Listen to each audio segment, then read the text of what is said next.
party leader, your party, even the leadership of the executive of your party. Why is your case different? Why is there no attention? First, when I said I used to tell you from 2020, I'm going to Bunge, because I vied to go to Bunge. Yes. So I was telling you in the assumption that I'm going to get elected and I will be in Bunge. Yes. Of course, as time passed and we reached the primaries and I vied for the Bobasi constituency seat, and I lost under the UDA party primaries. I came in second with about 7,000 votes. At that point, it was like, okay, I can't believe this, because of course, as a first timer, there's so many things you do, you don't learn and everything.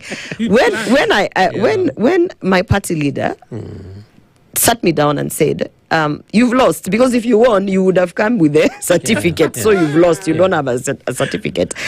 I said, no, but I came back to this country to join politics to go to Bunge.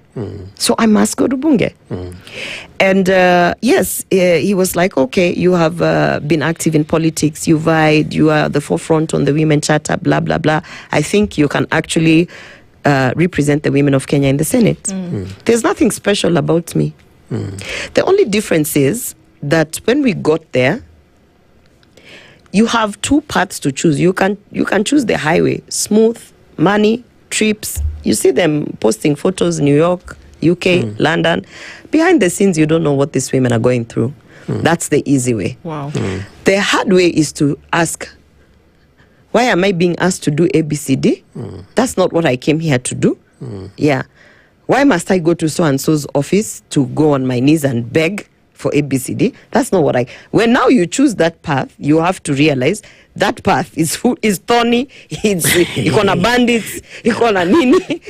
So there's nothing special. The only thing that is different about me is that I did choose the difficult path of highlighting injustices that have been happening. I chose the difficult path of even bringing to the attention of the president so many things that he's now having to deal with today as a party leader and as a party. So many things that have sent people to the streets from Gen Z. The demonstrations for Gen Z, I've said this so many times. Yep. Many of us who were in UDA were happy that they happened, because many of us who kept on saying, this thing is going to reach a place where Kenyans will not accept it. Yeah. You have to do something about it. And we were being ignored. We felt vindicated by Gen Z. We were like, this is a good thing. Now, maybe he won't listen to us. Maybe he'll pay attention to the people of Kenya, which eventually he did. We internally were complaining about so many cabinet secretaries at that time who just went rogue, who didn't care about the people, the things that we had promised the people. And every time we raised it, specifically any time I raised it, it would be like, but Orwoba is always just arguing with everyone. Nobody would want to ask, but this point she's raising about fake diaspora jobs, maybe there's something. Can we look into it?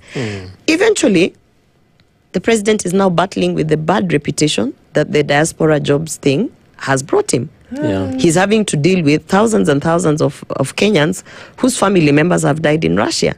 Those are votes gone. When I raised the issue of women and gender representation, it is the women, the same women within that party who are silencing me.